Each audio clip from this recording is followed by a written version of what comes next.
ஆண்டவரும் இரட்சகருமான இயேசு கிறிஸ்துவின் நாமத்திலே உங்கள் யாவரையும் வாழ்த்தி ஆசீர்வதிக்கிறோம். இந்த நாளிலும் கர்த்தருடைய வார்த்தையோடு கூட உங்கள் மத்தியில் இருப்பது எனக்கு மிகவும் சந்தோஷம். நிச்சயமாகவே தேவன் பெரிய பெரிய காரியங்களை செய்து கொண்டிருக்கிறார். ஆராய்ந்து முடியாத பெரிய காரியங்களை, எண்ணி முடியாத அதிசயங்களை தேவன் செய்கிறார். நான் விசுவாசிக்கிறேன், இன்னும் சில வாரங்கள்ல உங்க வாழ்க்கையிலையும் என் வாழ்க்கையிலும் தேவன் செய்ய போகிற பெரிய காரியங்கள் அல்லது செய்து முடித்திருக்கிற பெரிய காரியங்கள் பெரிய சாட்சிகளை ஏற்படுத்துகிற காரியங்களாய் இருக்கும் என்று. Praise the Lord. Amen. So expect great things from God. Expect miracles. Praise God. Amen. நாம் நினைப்பதற்கும் வேண்டிக் கொள்வதற்கும் மிகவும் அதிகமாய் கிரியை செய்கிற ஒரு தேவனைத்தான் நாம் ஆராதித்துக் கொண்டிருக்கிறோம். Praise the Lord. Amen. He can exceed all your expectations. He is totally unlimited. Hallelujah. Amen. அவரை அறிந்திருக்கிறவர்கள், அவரை தெய்வமாய் கொண்டிருக்கிற ஜனங்கள் பாக்கியம் உள்ளவர்கள். Praise the Lord. Amen. இந்த நாளிலும் ஒரே ஒரு வசனம். We are going to just read one verse and we are going to meditate a prophetic word based on that word. ஒரே ஒரு வசனத்தை வாசித்தது முகாந்தரமாய் தீர்க்க தரிசன சத்தத்தை நாம் கேட்க போகிறோம். எஸ்ரா 6ஆம் அதிகாரம் அதிலே 14ஆம் வசனத்தை வாசிக்க கேட்போம். எஸ்ரா 6ஆம் அதிகாரம் 14ஆம் வசனம். அப்படியே யூதரின் மூப்பர் கட்டினார்கள். தீர்க்கதரிசியாகிய ஆகாயும் இத்தோவின் குமாரனாகிய சகரியாவும் தீர்க்க தரிசனம் சொல்லி வந்தபடியினால் அவர்களுடைய காரியம் கைகூடி வந்தது. அவர்கள் இஸ்ரவேலின் தேவனுடைய கட்டளையின்படியேயும் கோரேஸ் தரியு பெர்சியாவின் ராஜாவாகிய அர்த்தசஷ்டா என்பவர்களுடைய கட்டளையின்படியும் அதை கட்டி முடித்தார்கள். Amen. Praise the Lord. One verse, but it talks about a great restoration. ஒரே ஒரு வசனம் தான், ஆனால் இந்த வசனம் தேவன் செய்த மிகப்பெரிய ஒரு திரும்ப கட்டுதலை குறித்து பேசுகிறது. இடிந்து போன அலங்கம் திரும்பமாக கட்டமைக்கப்படுகிற ஒரு காரியம். எஸ்ரா, நெகேமியா, இது போன்ற புஸ்தகங்கள், ரூத் புஸ்தகம், இது போன்ற புஸ்தகங்கள் எல்லாம் சரித்திர புஸ்தகங்களாக இருக்கிற போதிலும் அதிலே ஒரு பெரிய திரும்ப கட்டுதலின் சத்தியம் இருக்கிறது. எனவே இதிலிருந்து பேச சொல்லி ஆண்டவர் சொல்லி இருக்கிறபடினாலே நான் நம்புகிறேன், விசுவாசிக்கிறேன், இந்த வார்த்தைகள் உங்கள் வாழ்க்கையில ஏதோ ஒன்றை, சத்துரு இடித்து போட்ட ஏதோ ஒன்றை திரும்ப கட்டி எழுப்ப போகிறது. Whatever the enemy has destroyed, whatever the enemy has pulled down from your life, I want to tell you this night, through this word, God is going to restore everything. He's going to rebuild everything. It might be a relationship. It might be a blessing that you received, or whatever it is. ஒரு ஆசீர்வாதமா இருக்கலாம், அல்லது சத்துருவால் இடிந்து போன ஒரு உறவாக இருக்கலாம். எதுவாக இருந்தாலும் இந்த இரவிலே தேவன் தம்முடைய வார்த்தை அனுப்பி அதை திரும்பமாக கட்டமைப்பதை நான் பார்க்கிறேன். ஹல்லேலூயா. ஆமென். எனவே தேவன் இந்த வார்த்தையின் மூலமாய் உங்கள் வாழ்க்கையிலே நீங்கள் இழந்து போனவைகளை திரும்பமாக அருள உண்மையுள்ளவராக இருக்கிறார். எனக்கு தெரியாது நீங்கள் என்ன காரியங்களை செய்ய போகிறீர்கள் என்று, ஆனால் கர்த்தருடைய வார்த்தை விதமாய் சொல்லுகிறது, யூதரின் மூப்பர் கட்டினார்கள், தீர்க்கதரிசியாகிய ஆகாயும் இத்தோவின் குமாரனாகிய சகரியாவும் தீர்க்க தரிசனம் சொல்லி வந்தபடியினால் அவர்களுடைய காரியம் கைகூடி வந்தது. Praise the Lord. I mean, they were supported by these two prophets, continuously prophesying into their situation, and they were able to build. They were able to see a great restoration. Praise God. I mean, தீர்க்கதரிசிகள் தீர்க்க தரிசனம் சொல்லிக்கொண்டே வந்தார்கள். தேவனுடைய வார்த்தைகள் அவர்களுக்கு தேவைப்படுகிற போதெல்லாம் வெளிப்பட்டது. இந்த இரண்டு தீர்க்கதரிசிகளும் கர்த்தருடைய வார்த்தைகளை கொண்டு அவர்களை திடப்படுத்தினபடியினால் அவர்கள் சகலவற்றையும் கட்டி முடித்தார்கள். ஹல்லேலூயா. அவருடைய காரியங்கள் கைகூடி வந்தது. இந்த வாரம் நான் விசுவாசிக்கிறேன், காரியங்கள் கைகூடி வருகிற ஒரு வாரம். எப்படி?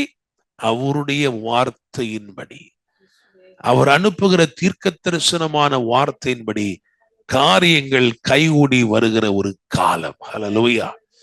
Amen. You have come into a season where everything that you do is going to prosper. Praise God. Amen. அவைகள் நிச்சயமாகவே நடந்தேறும். அவைகள் கைகூடி வர பண்ணுவார் தேவன். Praise the Lord. Amen. So இன்னைக்கு என்ன பார்க்க போறோம் அப்படின்னா, 2 தீர்க்கதரிசிகள் உரைத்த தீர்க்க தரிசனங்களையும் 3 ராஜாக்கள் பிறப்பித்த கட்டளைகளையும் வைத்து அதன் அடிப்படையிலே தேவன் இந்நாட்களில் உங்கள் வாழ்க்கையில என்ன செய்ய போகிறார்? Praise the Lord. Amen. So தேவனை குறித்து 2 காரியங்கள், தீர்க்கதரிசிகள் உரைத்த 2 காரியங்கள், அது மாத்திரமல்ல அவர் செய்ய போகிற 3 காரியங்கள். இவைகளை தேவன் உங்கள் வாழ்க்கையில தீர்க்க தரிசனமாக நிறைவேற்ற உண்மையுள்ளவராக இருக்கிறார். Praise the Lord. Amen. எனவே இந்த வார்த்தைகள் வரும்போது அதை அப்படியே நீங்கள் பெற்றுக்கொள்ளுங்கள். அந்த வார்த்தைகளை உட்கொள்ளுங்கள். இந்த வார்த்தைகள் உங்களை பலப்படுத்தும். இந்த வார்த்தைகள் உங்களை நிலைநிறுத்தும். இந்த வார்த்தைகள் உங்களை ஆசீர்வதித்து கனப்படுத்தும். Praise the Lord. Amen. சரி, முதலாவது ஆகாய் தீர்க்க தரிசனம் உரைத்த அந்த சென்ட்ரல் மெசேஜ், அந்த theme of prophetic ministry of Haggai, அது என்னன்னு பார்க்க போறோம். 2 வசனங்கள். 1 ஆகாய் 1ஆம் அதிகாரம் 13ஆம் வசனம், அதை வாசிக்க கேட்போம். அதை தொடர்ந்து ஆகாய் 2ஆம் அதிகாரம் 5ஆம் வசனத்தை வாசிக்க கேட்போம். ஆகாய் 1:13. அப்பொழுது கர்த்தருடைய தூதனாகிய ஆகாய் கர்த்தர் தூதனுப்பிய வார்த்தையின்படி ஜனங்களை நோக்கி, நான் உங்களோட இருக்கிறேன் என்று கர்த்தர் சொல்லுகிறார் என்றான். ஆமென். நான் உங்களோட இருக்கிறேன். 2:5 வாசிக்கலாமா? ஆகாய் 2:5. நீங்கள் எகிப்திலிருந்து புறப்படுகிற போது நான் உங்களோட உடன்படிக்கை பண்ணின வார்த்தையின்படியே என் ஆவியானவரும் உங்கள் நடுவிலே நிலை கொண்டிருப்பார், பயப்படாதீங்கள். ஆமென். இந்த 2 வசனமும் எதை பத்தி பேசுகிறதுன்னு சொன்னால், it talks about the presence of God. God being with us. தேவன் உங்களோட கூட இருக்கிறார். உங்கள் காரியங்கள் கைகூடி வருவதற்கு 2 காரியம் தேவை. அதுல 1 என்ன தெரியுமா? The presence of God. God being with you always. Praise the Lord. Amen. ஆண்டவர் சொன்னார், மோசே காலம் முடிஞ்ச உடனே சொன்னாரு, நான் மோசையோடு இருந்தது போல உன்னோடு கூட இருப்பேன், உன்னை விட்டு விலகுவதும் இல்லை, உன்னை கைவிடுவதும் இல்லை. I will never leave you, I will never forsake you. As I was with Moses, I will be with you. Praise God. Amen. விசுவாசிக்கிறீங்களா? அப்ப இந்த ஆண்டவர் முதலாவது என்ன சொல்றாரு அப்படின்னா, நான் உன்னோட இருக்கேன், நீ தைரியமா போப்பா, எங்கெல்லாம் போகணுமோ அங்கெல்லாம் நான் உன் கூட இருக்கேன். 9ஆம் வசனம், யோசுவா 1:9 வாசிங்க. யோசுவா 1:9.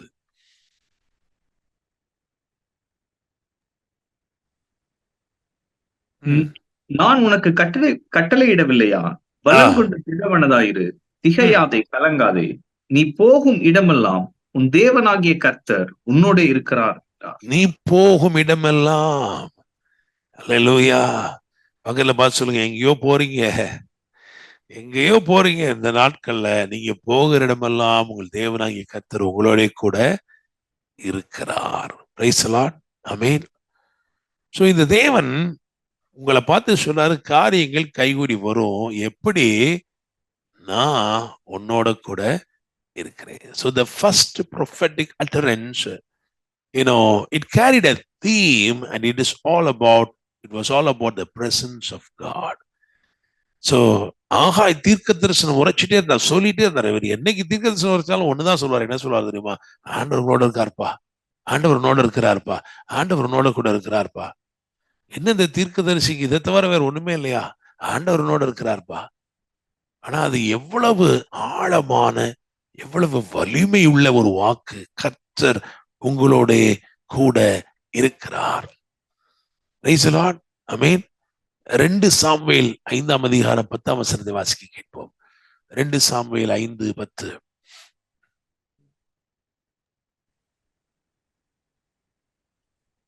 தாவீது நாளுக்கு நாள் விருத்தி அடைந்தான். தாவீது நாளுக்கு நாள் விருத்தி அடைந்தான். சேனைகளின் தேவனாகிய கர்த்தர் அவனோட கூட இருந்தார். அல்லேலூயா. என்ன சொல்றாருன்னா, அப்பா அவருடைய பிரசன்னம் அவர் கூட இருந்தாருனாக்க நாளுக்கு நாள் ஏதோ ஒரு வித்தியாசம் இருந்துட்டே இருக்கும். Day by day there will be a difference if God is with you. உங்களோட ஆண்டவர் இருப்பார்னு சொன்னா நாளுக்கு நாள் நாளுக்கு நாள் நாளுக்கு நாள் ஒரு வித்தியாசம் நிச்சயமாக உண்டாயிருக்கும். Praise the Lord. அப்ப the first prophet prophesied about the presence of God. ரெண்டாவது தீர்க்கதரிசி சகரியா என்ன சொன்னாரு அப்படின்னா, சகரியா 4:6 இருக்கு. வாசிங்க பார்க்கலாம். சகரியா 4:6. அப்பொழுது அவர் செருபாபேலுக்கு சொல்லப்படுகிற கர்த்தருடைய வார்த்தை என்னவென்றால், பலத்தினாலும் அல்ல பராக்கிரமத்தினாலும் அல்ல என்னுடைய ஆவியினாலேயே ஆகும் என்று சேனைகளின் கர்த்தர் சொல்லுகிறார். ஆவியினாலேயே ஆகும். The creative power of God. Praise the Lord. So one prophet prophesied about the tangible presence of God. The other prophet prophesied about the creative power of God.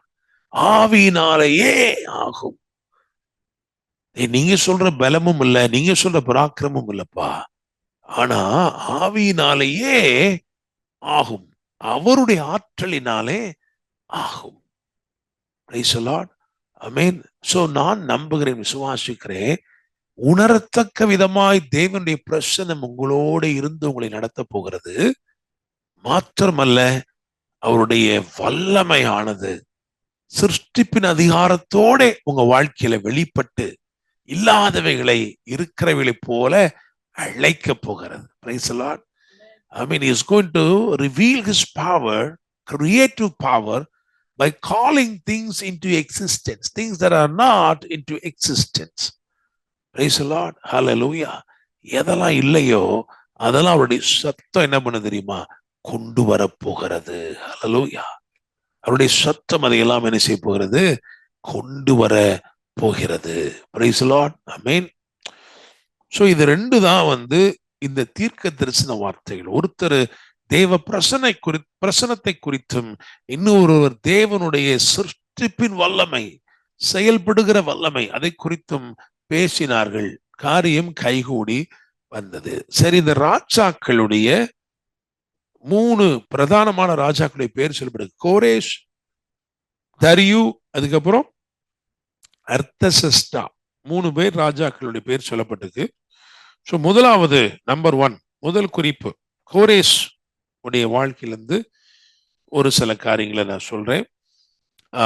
Ezra 1ஆம் அதிகாரம் 1 முதல் 4 வரையுள்ள வசனங்களை வாசிக்க கேட்போம். எரேமியாவின் வாயினாலே கர்த்தர் சொன்ன வார்த்தை நிறைவேறும்படி பெர்சியாவின் ராஜாவாகிய கோரேஷுடைய 1ஆம் வருஷத்திலே கர்த்தர் பெர்சியாவின் ராஜாவாகிய கோரேஷின் ஆவியை ஏவினதினாலே அவன், பரலோகத்தின் தேவனாகிய கர்த்தர் பூமியின் ராஜ்யங்களையெல்லாம் எனக்கு தந்தருளி யூதாவில் உள்ள எருசலேமிலே தமக்கு ஆலயத்தை கட்டும்படி எனக்கு கட்டளையிட்டிருக்கிறார். அவருடைய ஜனங்கள் எல்லாரிலும் எவன் உங்களுக்குள் இருக்கிறானோ அவனுடைய தேவன் இருப்பாராக. அவன் யூதாவில் உள்ள எருசலேமுக்கு போய் இஸ்ரவேலின் தேவனாகிய கர்த்தருடைய ஆலயத்தை கட்ட கடவன். எருசலேமில் வாசம் பண்ணுகிற தேவனே தேவன். அந்த ஜனங்களில் மீதியாயிருக்கிறவன் எவ்விடத்தில் தங்கி இருக்கிறானோ அவ்விடத்து ஜனங்கள் எருசலேமில் உள்ள தேவனுடைய ஆலயத்திற்கென்று அவனிடத்தில் உற்சாகமாய் காணிக்கை கொடுத்து அனுப்புகிறதுமன்றி அவனுடைய பொன் வெள்ளி முதலிய திரவியங்களையும் மிருக ஜீவன்களையும் கொடுத்து உதவி செய்ய வேண்டும் என்று பெர்சியாவின் ராஜாவாகிய கோரேஸ் அறிவிக்கிறார் என்று தன் ராஜ்யம் எங்கும் எழுதி அனுப்பி விளம்பரம் பண்ணுவித்தான். ஆமென். Praise the Lord.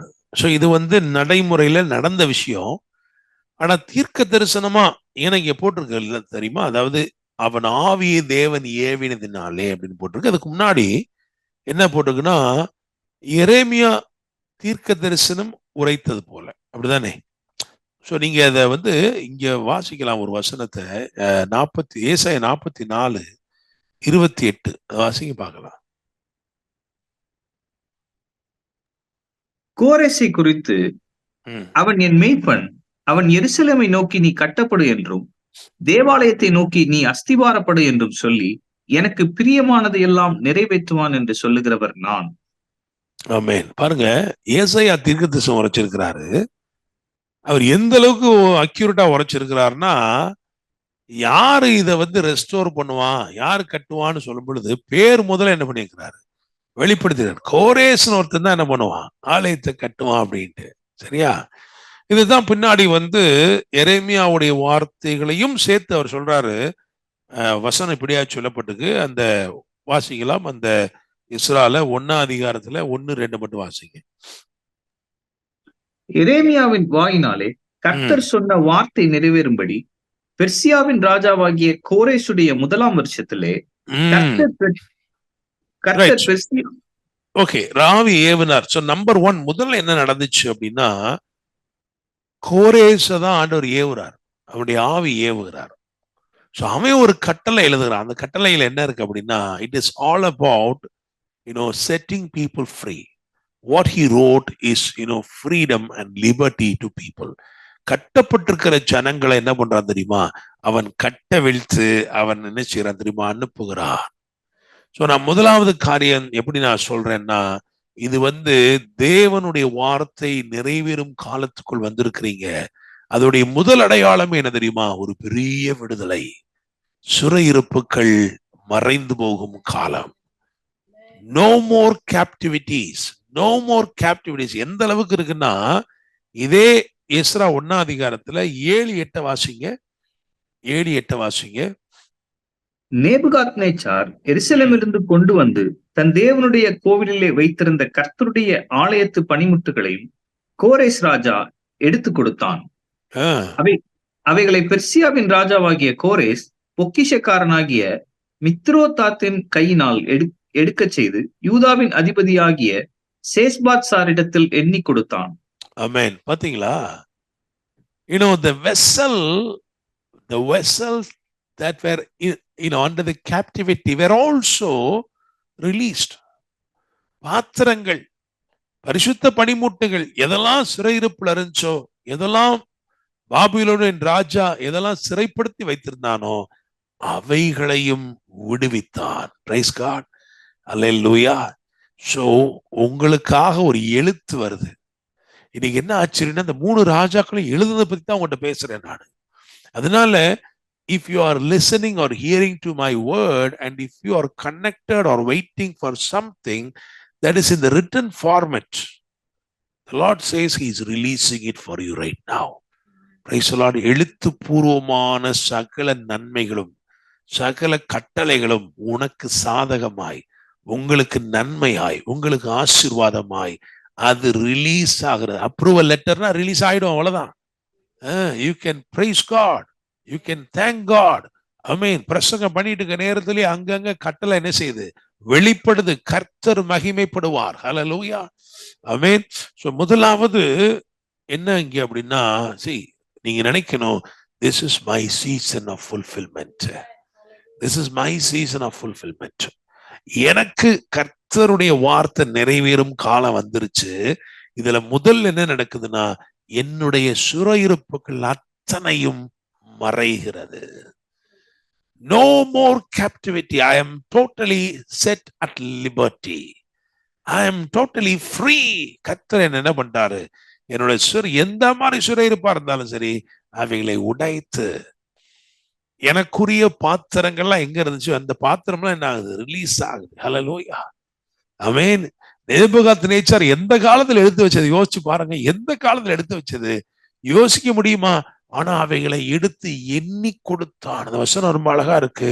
அவைகளை பெர்சியாவின் ராஜாவாகிய கோரேஸ் பொக்கிஷக்காரனாகிய மித்திரேத்தாவின் கையினாலே எடுக்க செய்து யூதாவின் அதிபதியாகிய சேத்பாசார் இடத்தில் எண்ணி கொடுத்தான். எப்படி இருக்கு பாருங்களேன். ஒண்ணு கூட குறையலப்பா அப்படின்னு. அப்ப நான் விசுவாசிக்கிறேன், நீங்கள் இழந்தவைகள், உங்களுடையவைகளாயிருந்து சிறைப்பட்டு போனவைகள், நஷ்டப்பட்டு போனவைகள், இவைகள் எல்லாம் ஒன்று கூட குறைவுபடாமல் சகலமும் திரும்பமாய் வருகிறது இயேசுவின் நாமத்தினாலே. Price the Lord. ஆமென். அவ்வளத்தையும் எண்ணி எண்ணி எண்ணி எண்ணி தேவன் கொடுப்பார். ஹல்லேலூயா. ஆமென். உங்களுடைய பணத்தை வேற யாரும் என்ன செய்ய முடியாது, வச்சிருக்கவே முடியாது. அவன் பாஸ்டர், எனக்கு நியாயமா வர வேண்டியது, எனக்கு வர வேண்டிய இன்கிரிமெண்ட் இவ்வளவு நாள் வர வேண்டியது வராம கிடக்கு. No no no no. ஆண்டவர் சொல்றாரு, இப்ப வரும், அவைகள் எண்ணி கொடுக்கப்படும். ஹல்லேலூயா. Praise the Lord. உங்கள் வாழ்க்கையில இது அப்படியே நிறைவேறும். ஆண்டவர் சொல்றாரு, அப்பா நான் முதல்ல கிரியை செய்யறேன், கட்டளை வெளிப்படுது, என்ன நடக்க போகுது தெரியுமா, நீ இழந்தவைகள் எல்லாம் திரும்பமா வரப்போகுது. மாத்திரமல்ல, உன்னுடைய சிறையிருப்புகள் மாறுகிறது. ஒரு காமன் அனௌன்ஸ்மெண்ட் கொடுக்குறான். ஏன்னா அவன் எழுதி அதை விளம்பரப்படுத்தினான்னு போட்டு பாருங்களேன். 4வது வசனம் கடைசியில பாருங்க. 4வது வசனம் கடைசியில பாருங்களேன், இங்க போட்டிருக்கு பாருங்களேன். பெர்சியாவின் ராஜாவைய கோரேஸ் அறிவிக்கிறார் என்று தன் ராஜ்யம் எங்கும் எழுதி அனுப்பி விளம்பரம் பண்ண வைத்தான். Praise the Lord. ஆமென். நம்ம முதல்ல வாசிச்சோம் பாத்தீங்களா, இஸ்ரவேலின் தேவனுடைய கட்டளையின்படியேயும். அவர் கட்டளை கொடுத்துட்டாருன்னா எந்த ராஜாவா இருந்தாலும் கட்டளை கொடுத்தா ஆகணும். Praise the Lord. ஆமென். எனவே கோரேஸ் ராஜாவின் காலத்திலே ஒரு பெரிய விடுதலை, ஒரு பெரிய பெயர்ச்சி உண்டானது, ஒரு விடுதலை. அந்த விடுதலை ஒரு பெரிய ஜனக்கூட்டத்தின் சிறையிருப்பை மாற்றி அவர்களை புறப்படச் செய்தது. ஹல்லேலூயா. நான் விசுவாசிக்கிறேன், இது அப்படிப்பட்ட காலம். உங்கள் சிறையிருப்புகளை கர்த்தர் முற்றிலுமாய் மாற்றி நீங்கள் இழந்தவைகளை எல்லாம் எண்ணி கொடுக்கும் காலம் இந்த காலம். Price the Lord. சோ 2வது வருவோம். 2வது தரியு ராஜாவுடைய கட்டளை. இங்க கோரேஸ் ராஜ்யபாரம் பண்ற காலத்துல தொடங்கின ஆலய கட்டுமான பணி, இந்த தொடங்கின காரியங்கள் என்ன ஆச்சு அப்படின்னா, எஸ்ரா 4:24 வாசிங்க, உங்களுக்கு புரியும். எஸ்ரா 4:24. அப்பொழுது எருசலேமில் உள்ள தேவனுடைய ஆலயத்தின் வேலை தடைபட்டு பெர்சியாவின் ராஜாவாகிய தரியு ராஜ்யபாரம் பண்ணின 2ஆம் வருஷம் மட்டும் நிறுத்தப்பட்டிருந்தது. Price the Lord. பாருங்களேன், இப்ப 2வது ராஜா என்ன கட்டளை எழுதினார்னு சொல்றதுக்கு முன்னாடி அந்த பேக்ரவுண்ட நீங்க தெரிஞ்சுக்கணும். இங்க என்ன போட்டிருக்கு அப்படின்னா, ஆலயத்தை கட்டத் தொடங்கி அந்த காரியங்கள் எல்லாம் நடந்துகிட்டு இருக்கும் பொழுது தடை வந்துருச்சு, நிறுத்தி போட்டார்கள். யூதர்களின் சத்துருக்கள் இஸ்ரவேலின் தேவனாகிய கர்த்தருடைய ஆலயத்தையும் அங்கிருந்த அலங்கத்தையும் இந்த ஜனங்கள் திரும்ப கட்டி எழுப்புகிறதை பார்த்து அதை நிறுத்தி போட்டார்கள். It was stop by force. நிறுத்தி போட்டாங்க. சில காலம் தடைப்பட்டிருந்தது. எவ்வளவு நாள் வரைக்கும்னா, தரியு ராஜ்யபாரம் பண்ணுகிற 2ஆம் வருஷம் வரைக்கும். Price the Lord. இப்ப நல்லா கவனிங்க, சத்தியத்தை, வேதத்தின் சத்தியத்தை நல்லா புரிஞ்சுக்கிட்டா இதுல இருக்கிற மகத்துவம் எவ்வளவு சந்தோஷமா இருக்கு பாருங்களேன். நல்லா கவனிங்க. எல்லாரும் புறப்பட்டாங்க. பாபிலோன்ல இருந்து எல்லாரும் புறப்பட்டாங்க. செருபாபேல் புறப்பட்டாரு, பிரதான ஆசாரியனாகிய யோசுவா புறப்பட்டாரு, எஸ்ரா புறப்பட்டார், நெகேமியா புறப்பட்டார். எல்லாம் புறப்பட்ட போது ஒருத்தர் மட்டும் புறப்படல. அவர் பேர் என்ன தெரியுமா? தானியேல். அவரால் புறப்பட முடியல. அதே காலத்துல இருந்தவர் தான். ஆனா ஆண்டவர் என்ன பண்ணிட்டாருன்னா, நீ இங்க ஈருன்னு உட்கார வச்சிட்டார். நீ எங்க இரு, நீ பாபிலோன்லயே இருப்பா. ஆண்டவரே, நானும் வாலிபனா வந்தவன், இப்ப வயதாகி நிக்கிறேன், எல்லாரும் என்னை மறந்துட்டாங்க, ஆனா நீர் என்னை இப்பயும் போவிட மாட்டேங்கிறீரே. இல்லப்பா, நீங்க இருப்பா, இங்க இரு. அவனை மறந்துட்டாங்க எல்லாருமே. தானியேலுக்கு கூட தெரியல எதுக்கு நம்மளை இங்க வச்சார் ஆண்டவர். எல்லாம் புறப்பட்டு போயிட்டான், எல்லாமே கட்டிக்கிட்டு இருக்கிறான். கோரேஸ் காலத்திலேயே போயிருந்திருக்கலாம், ஆனா நம்மளை இங்க நிறுத்திட்டாரே, நம்ம இங்கதான் நிக்கிறோம். எல்லாரும் மறந்துட்டாங்க. திடீர்னு ஒரு நாள் நேபுகாத்நேச்சாருடைய மகன் அவரு ஆலயத்தின் பனிமுட்டுகள் பாத்திரங்களாம் எடுத்து கொஞ்சத்தை எடுத்து எல்லாமே பண்ணி அவரு என்ன பண்ணாராம், அதுல குடிச்சாராம். உடனே ஒரு கையுறுப்பு தோன்றி என்ன பண்ணுச்சான், எழுதுச்சான். இது வேதத்துல சொல்லப்பட்டிருக்கு. அப்ப இந்த காலகட்டத்துல தானியேல் திரும்பமா என்ன செய்யப்படுறான், நினைவு கூறப்பட்டான். ஓகே, தானியேலுக்கு சொல்றான், அப்பா நான் உனக்கு வெள்ளியும் பொண்ணும் தரேன். இவன் சொன்னா, அதெல்லாம் எனக்கு தேவையில்லைங்க, அந்த வெள்ளியும் பொண்ணுலாம் எனக்கு தேவையில்லை. ஏன்னா இந்த இரவு தேவனுடைய ராஜ்யத்தை என்ன பண்றாரு, முடிவு கொண்டு வராரு.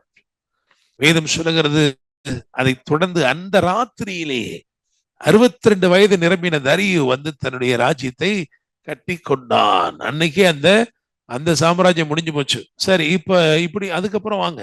ஏன்னா இந்த தடை காலம் எது வரைக்கும் இருக்குன்னு போட்டிருக்கா, தரியு ராஜ்யபாரம் பண்ணுகிற 2ஆம் வருஷம் வரைக்கும் இருக்கு. அப்ப அந்த சூழ்நிலையில நடந்துச்சு அப்படின்னா அதுக்கு விடை எங்க இருக்குன்னா 6ஆம் அதிகாரத்துல இருக்கு. தானியேல் 6ஆம் அதிகாரத்துல, தானியேல் 6ஆம் அதிகாரத்தை எடுத்து பாத்தீங்கன்னா அந்த 6ஆம் அதிகாரத்துல தானியேல் 25ல இருந்து 27 வரைக்கும் வாசிங்க. தானியேல் 6, 25ல இருந்து 27.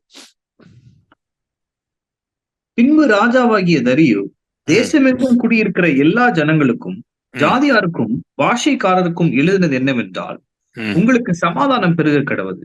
என் ராஜ்யத்தின் ஆளுகைக்குள் எங்கும் உள்ளவர்கள் யாவரும் தானியேலின் தேவனுக்கு முன்பாக நடுங்கி பயப்பட வேண்டும் என்று என்னாலே தீர்மானம் பண்ணப்படுகிறது. அவர் ஜீவனுள்ள தேவன், அவர் என்றைக்கும் நிலைத்திருக்கிறவர். அவருடைய ராஜ்யம் அழியாதது, அவருடைய கர்த்தத்துவம் முடிவு பரியந்தம் நிற்கும். அடுத்த வசனம். தானியேலை சிங்கங்களின் கைக்கு தப்புவித்த அவரே தப்புவிக்கிறவரும் ரட்சிக்கிறவரும் வானத்திலும் பூமியிலும் அடையாளங்களையும் அற்புதங்களையும் செய்கிறவருமா இருக்கிறார் என்று எழுதினார். ஆமென். சரி, இப்ப நல்லா யோசிங்க. ஒரு பக்கம் ஆலயத்தின் வேலை தடைப்பட்டு நிக்குது. தானியேல் இந்த தேசத்துல இருக்கிறாரு, பாபிலோன்ல இருக்கிறாரு. இத என்ன செய்யணும்? இப்ப திரும்ப அந்த தடையெல்லாம் போகணும் அப்படின்னா இந்த ராஜா ஒரு உத்தரவு போடணும். இந்த ராஜா உத்தரவு போடணும்னா இந்த ராஜா தேவனை அறியணும். அதுக்காக தானியேலுக்கு ஒரு பாதை அனுமதிக்கப்படுகிறது. இந்த பாதை யோசிச்சு பாருங்களேன். தானியேல் தேவனை தேடுகிறவன். இதே 6ஆம் அதிகாரம் 10ஆம் வசனத்துல அவன் 3 நேரம் ஜெபிக்கிறான்னு போட்டிருக்கு. இதே 6ஆம் அதிகாரம் தானியேல் 6:20 அவன் இடைவிடாமல் ஆராதிக்கிறான்னு போட்டிருக்கு. ஒரு பரிசுத்தவான், ஒரு நீதிமான், தன் இருதயத்திலே தீர்மானம் பண்ணி கொண்ட பரிசுத்தவான். ஆனா அவனுடைய வாழ்க்கையிலே ஒரு இரவு அவன் சிங்க கபியிலே கிடக்க வேண்டிய ஒரு சூழ்நிலை வருகிறது. ஆனா அந்த இரவு முடிஞ்ச உடனே என்ன ஆச்சு அப்படின்னா ராஜா டிக்ளேர் பண்றாரு, தானியேலின் கர்த்தர் தான் தப்புவிக்கிறவரும் ரட்சிக்கிறவரும் என்று சொல்லி. ஹல்லேலூயா, பிரைஸ் தி லார்ட். இதை தொடர்ந்து தரியு ராஜா எழுதி அனுப்பின கடிதத்தின் விவரத்தை எஸ்ரா 6ஆம் அதிகாரத்துல 1 மற்றும் 2 அந்த வசனங்களையும் 6 முதல் 12 வரையுள்ள வசனங்களையும் துரிதமாய் வாசிக்க கேட்போம். 1, 2 வாசிங்க. அப்பொழுது ராஜாவாகிய தரியு இட்ட கட்டளையின்படியே பாபிலோன் கஜானாவில் உள்ள தஸ்திர அறையை சோதித்தார்கள். மேதிய சீமையில் இருக்கிற அக்மேதா பட்டணத்தின் அரண்மனையிலே ஒரு சுருள் அகப்பட்டது. அக்மேதா பட்டணத்தில் இருந்த அறையிலே ஒரு சுருள் என்ன பண்ணுச்சு? அகப்பட்டுச்சு. Praise the Lord. இப்ப பாருங்க, அந்த சுருள் என்ன இருந்துச்சு? அதன் முகாந்திரமாக இந்த தரியு ராஜா எழுதி அனுப்பின கட்டளை எப்படி இருக்குன்னு பாருங்க. 6ஆம் அதிகாரம் 6ஆம் வசனம் 12ஆம் வசனம். 6th verse to 12th verse. அப்பொழுது தரியு ராஜா எழுதி அனுப்பினதாவது, இப்பொழுதும் நதிக்கு அப்புறத்தில் இருக்கிற தேசாதிபதியாகிய தத்னாயும் சேத்சார் பொஸ்னாயுமாகிய நீங்களும் நதிக்கு அப்புறத்தில் இருக்கிற அற்பசாகியரான உங்கள் வகையரா யாவரும் அவ்விடத்தை விட்டு விலகிறீர்கள். தேவனுடைய ஆலயத்தின் வேலையை அவர்கள் செய்ய மட்டும் யூதருடைய அதிபதியும் யூதரின் மூப்பரும் தேவனுடைய ஆலயத்தை அதன் ஸ்தானத்திலே கட்ட கடவர்கள். தேவனுடைய ஆலயத்தை யூதரின் மூப்பர் கட்டும் விஷயத்தில் நீங்கள் அவர்களுக்கு செய்யத்தக்கதாய் நம்மால் உண்டான கட்டளை என்னவென்றால், அந்த மனிதருக்கு தடை உண்டாகாதபடிக்கு நதிக்கு அப்புறத்தில் வாங்கப்படும் பகுதியாகிய ராஜாவின் திரவியத்திலே அவர்களுக்கு தாமதம் இல்லாமல் செல்லும் செலவு கொடுக்க வேண்டும். அப்புறம் பரலோகத்தின் தேவனுக்கு சர்வாங்க தகன பலியிட தேவையான இளங்காளைகள், ஆட்டுக்கடாக்கள், ஆட்டுக்குட்டிகள், கோதுமை, உப்பு, திராட்சரசம், எண்ணெய் முதலானவை தினம் தினம் அவர்களுக்கு சொற்படி தாழ்ச்சி இல்லாமல் கொடுக்கப்பட கடவது.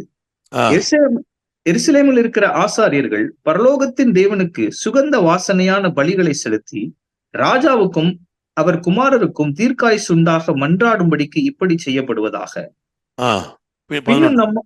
பின்னும் நம்மால் பிறக்கும் கட்டளை என்னவென்றால், எந்த மனிதனாவது இந்த கட்டளையை மாற்றினால் அவன் வீட்டில் இருந்து ஒரு உத்திரம் பிடுங்கி நாட்டப்பட்டு அவன் அதில் தூக்கி போடப்படவும் அது நிமித்தமாக அவனுடைய வீடு குப்பை மேடாகவும் படக்கடவது.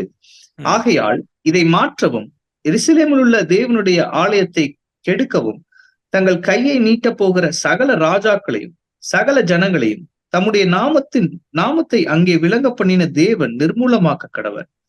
தரியுவாகிய நாம் இந்த கட்டளையை கொடுத்தோம், இதன்படி ஜாக்கிரதையாய் செய்யப்பட கடவது என்று எழுதி அனுப்பினார். ஆமென். அல்லேலூயா. கட்டளை எப்படி இருக்கு பாத்தீங்களா? இரண்டாவது ராஜா தரியு எழுதின கட்டளையின் அடிப்படையிலே நான் சொல்லுகிறேன், தடை நீங்கியது. Praise the Lord. ஆமென். தடைகள் நீங்கினது. முதலாவது சிறையிருப்புகள் மாறினது. கோரேசுடைய காலத்துல சிறையிருப்பு மாறுபடி கட்டளை பிறந்தது. தரியுடைய நாட்கள்ல தடை நீங்கியது.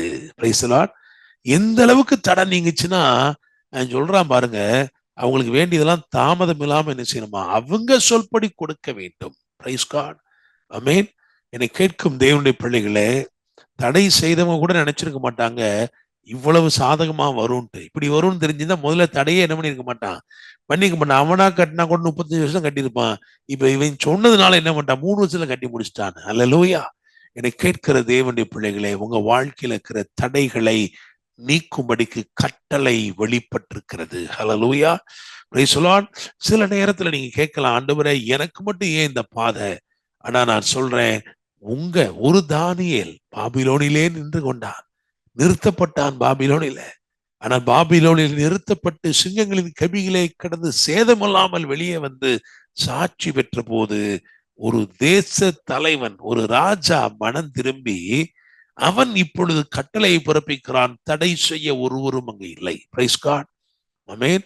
நம்முடைய தேவன் எப்படிப்பட்டவர் தெரியுமா? சகலவற்றையும் நன்மைக்கு எதுவாகவே முடிய பண்ணுகிற தேவன். எவ்வளோ பேரு உங்க வாழ்க்கையில தீமை செய்ய நினைக்கலாம். ஒருவேளை சில காரியங்கள் தீமையாகவே நிறைவேறி இருக்கலாம். ஆனா அதையும் நன்மையாக முடிய பண்ணுகிற தேவன் தான் நம்முடைய தேவன். Praise God. ஆமென்.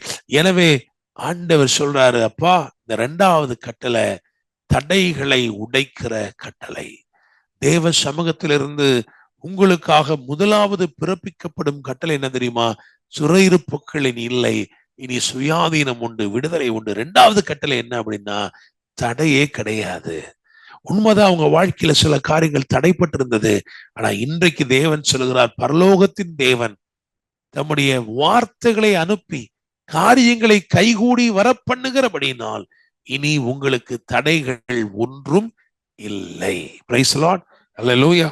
சரி, 3வது ராஜாக்கு வருவோம். 3வது ராஜா பத்தி வருவோம். அர்தசஷ்டா ராஜாவை குறித்து, அவருடைய கட்டளை குறித்து 7ஆம் அதிகாரம், எஸ்ராவின் புஸ்தகம் 7ஆம் அதிகாரம், அதுல 12-16 வரை வசனங்களை குறித்துக் கொள்ளுங்கள். 2 வசனத்தை மட்டும் வாசிப்போம். 2 வசனம் தான். ஒன்னு 16வது வசனம், இன்னொன்று 20வது வசனம். வாசிக்கலாம். 16வது வசனம். பாபிலோன் சீமையெங்கும் உனக்கு கிடைக்கும் எல்லா வெள்ளியையும் பொன்னையும் உன்னுடைய ஜனமும் ஆசாரியரும் எருசலேமில் உள்ள தங்கள் தேவனுடைய ஆலயத்திற்கென்று மன உற்சாகமாய் கொடுக்கும் காணிக்கைகளையும் நீ கொண்டு போகவும் நீ ராஜாவினாலும் அவருடைய 7 மந்திரிமாராலும் அனுப்பப்படுகிறாய். ராஜாவினாலும் அவருடைய 7 மந்திரிகளாலும் அனுப்பப்படுகிறாய். 20வது வசனம். பின்னும் உன் தேவனுடைய ஆலயத்திற்கு அவசியமாய் கொடுக்க வேண்டியிருப்பதை நீ ராஜாவின் கஜானாவிலிருந்து வாங்கி கொடுப்பாயாக. ஆமென். ராஜாவின் கஜானா. ஹல்லேலூயா. நம்புறீங்களா? இந்த நாட்கள்ல உங்களுக்காக சில கஜானாக்கள் திறக்கப்படுகிறது. ஹல்லேலூயா. Treasury of the government are going to be open for you. Praise the Lord. When God says yes, it is yes forever. Praise the Lord. Amen. So ஒரு ராஜாவின் கட்டளை ஒரு பெரிய விடுதலையை கொண்டு வந்தது. இன்னும் ஒரு ராஜாவுடைய கட்டளை தடைகளை நீக்கி போட்டது. இன்னும் ஒரு ராஜாவின் கட்டளை திரவியங்களை அருளினது. ஹல்லேலூயா. ஆமென். 7:12 கூட வாசிங்க. 7:12. ராஜாதி ராஜாவாகிய அர்தசஷ்டா பரலோகத்தின் தேவனுடைய நியாய பிரமாணத்தை போதிக்கிற உத்தம வேத பாரகனாகிய எஸ்ரா என்னும் ஆசாரியனுக்கு பூரண சமாதானம் உண்டாக வாழ்த்து எழுதுகிறது என்னவென்றால், சரி, ஓகே, அப்படிதான் அவர் சொல்றாரு. சொல்லி பாத்தீங்கன்னா ரொம்ப முக்கியமா சொல்றாரு, ராஜாவினாலும் 7 மந்திரிகளாலும் நீ என்ன செய்யப்படுகிறாய்? அனுப்பப்படுகிறாய். ஹல்லேலூயா, பிரைஸ் தி லார்ட். உங்களை பக்கத்துல யாரா இருந்தாங்கன்னா பார்த்து சொல்லுங்க. யாரும் இல்லைன்னா உங்களுக்கே சொல்லிக்கோங்க. என்ன சொல்ல தெரியுமா? I am sent by God. Hallelujah, amen. நான் சும்மா இல்லைங்க, எனக்கு ஒரு பெரிய பேக்ரவுண்டே இருக்கு. ராஜாவினாலும், அந்த ராஜா எப்படிப்பட்டவர் போட்டுன்னா, ராஜாதி ராஜாவா, நான் ராஜாதி ராஜாவினாலும் அவருடைய 7 பிரதானிகளாலும் நான் என்ன செய்யப்படுகிறேன்? அனுப்பப்படுகிறேன். ஹல்லேலூயா, பிரைஸ் தி லார்ட், ஆமென். அவர் சகலவற்றையும் செய்து முடிக்கிற தேவன். அவர் சும்மா அனுப்பல, நம்முடைய கஜானாவை திறந்து திரவியங்களை கொடுத்து அனுப்புகிறார். ஹல்லேலூயா, ஆமென். நீங்க என்னென்ன செய்து முடிக்க வேண்டுமோ அதற்குரிய சகல திரவியங்களையும் கொடுத்து அனுப்புகிற ஒரு தேவனாய் இருக்கிறார். Price the Lord. 2 தீர்க்கதரிசிகளுடைய வார்த்தைகளை தியானித்தோம். அதுல முதல்ல ஆகாய் சொன்னாரு, நான் உங்களோட இருக்கேன். ஆண்டவருடைய பிரசனத்தை குறித்த தீர்க்க தரிசன வார்த்தைகள் வந்து கொண்டே இருந்தது. 2வது, தேவனுடைய சிருஷ்டிப்பின் ஆற்றல் வல்லமை குறித்த தீர்க்க தரிசனம் வந்து கொண்டே இருந்தது. அதை நம்பி செயல்பட்டவர்களுடைய காரியங்கள் கைகூடி வந்தது. 3 ராஜாக்களுடைய கட்டளைகளை தியானித்தோம்.